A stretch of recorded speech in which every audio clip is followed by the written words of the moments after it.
Eu vou explicar como fazer uma avaliação de um imóvel urbano. No caso aqui, eu vou trabalhar com terreno, com lote urbano, utilizando o método comparativo com tratamento de fatores, tá?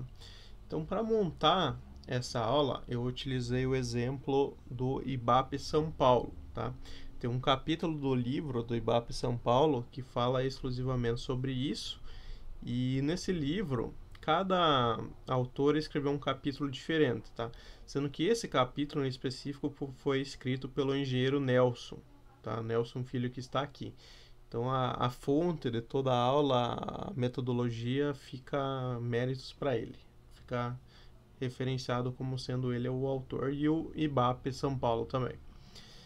É, então a norma 14653-2, que é a parte da norma de avaliações que fala sobre imóveis urbanos, ela diz, dentre os outros métodos, método evolutivo, involutivo, apresenta lá o método comparativo.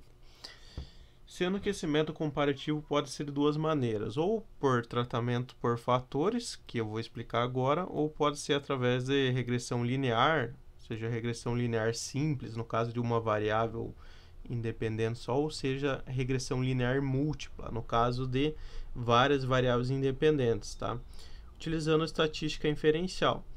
Então esse aqui vai ser assunto para aulas futuras, e nessa aula e na próxima a gente vai tratar desse método primeiro aqui, o método por fatores, que é mais simples que o outro, só que possui algumas limitações que eu vou explicar agora. Então, o método comparativo, quando eu falo método comparativo, estou falando desses dois aqui juntos, tá? Estou falando no geral. Então a gente sempre deve preferir o método comparativo quando nós temos um número suficiente de dados para uma análise. Por quê? Por ele ser um método mais seguro. Como a gente está observando dados de mercados semelhantes ao imóvel avaliando, ou seja, o imóvel que nós queremos avaliar, ele deve sempre ter uma preferência em relação ao método evolutivo, por exemplo, que você estima um valor ali com base no CUB, por exemplo, falando bem por cima, basicamente isso. Então, isso está previsto na norma, inclusive. Sempre que a gente tiver dados suficientes para comparar, a gente deve utilizar o método comparativo, tá? Então, vamos imaginar uma seguinte situação. A gente quer avaliar um terreno, um lote, num loteamento, tá? E nesse loteamento, um loteamento novo, que tenha vários lotes vazios ali, a gente tem diferentes áreas para os lotes, tem diferentes frente, né, que seria testada, tem diferente topografia, alguns lotes são de esquina, outros são de meio de quadra, enfim, a gente tem características diferentes.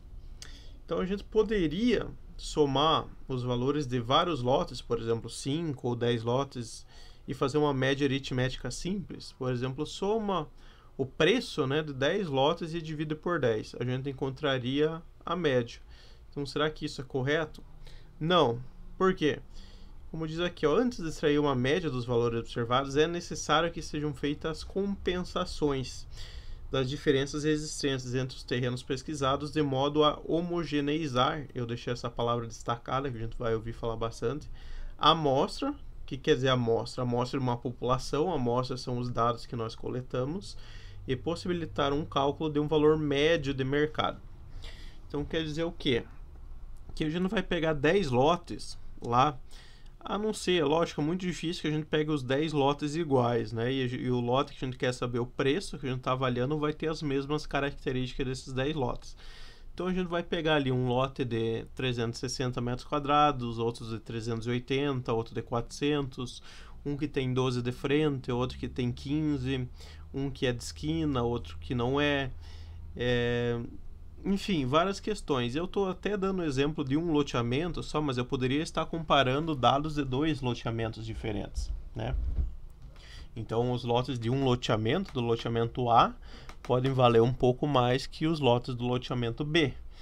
Então, o que nós temos que fazer? Os lotes, os imóveis, eles possuem naturalmente características diferentes. Então, nós temos que homogeneizar, né?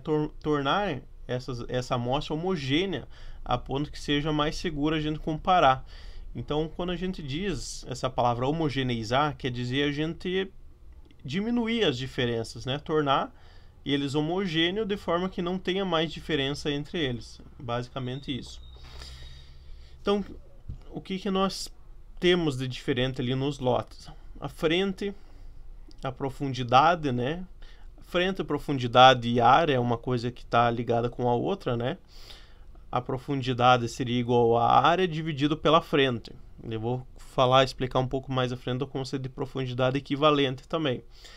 A topografia, um lote pode ser plano, o outro pode ter declive para os fundos. Então, se eu for comprar o lote que tem declive para os fundos, ele vai me custar um pouco mais, porque eu vou ter que fazer um aterro, fazer um muro de arrimo, né? Então eu vou gastar mais para conseguir construir nesse lote. A posição na quadra, um lote de esquina, será que ele vale mais que os outros? Normalmente em lotes residenciais não tem tanta diferença assim, mas para lotes comerciais sim. Por exemplo, imagina um lote comercial de esquina para fazer um posto de combustível. Não tem nem comparação, né? Como ele vai servir, se adequar melhor do que um lote de meio de quadra, né? A localização, será que está num bairro mais valorizado ou um pouco menos valorizado? E a infraestrutura. Então, tem calçada, tem passeio? Sim, não. É chão batido? É calçamento, paralelepípedo, pedra irregular, não sei como vocês chamam. Tem a pavimentação asfáltica. Então, isso são coisas que vão todas influenciar no preço, né, e nos valores desses lotes. Na questão da infraestrutura, a gente poderia falar também de água encanada, rede de esgoto, poderia falar de luz ali, se é uma rua bem iluminada ou não, né? Então varia muito. Então, o que seria o tratamento por fatores? São fatores que vão fazer essa homogeneização das diferentes características dos nossos dados que nós vamos coletar. Tá? Para isso, esse método por fatores, o comparativo de dados por fatores, ele tem uma limitação que os nossos dados que nós vamos coletar, eles têm que ser o mais homogêneo possível. Então, por exemplo, lotes de loteamentos semelhantes, lotes de um mesmo loteamento, coisas desse tipo.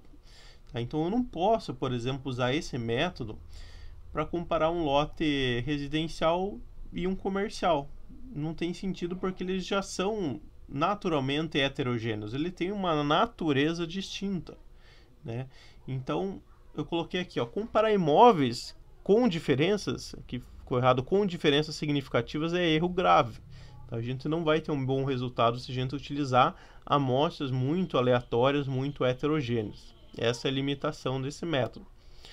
Caso os imóveis possuam diferenças significativas, a gente vai utilizar a inferência estatística através de regressão linear, que foi a segunda vertente que eu tratei ali no começo, tá? Então fica sempre essa ressalva aqui.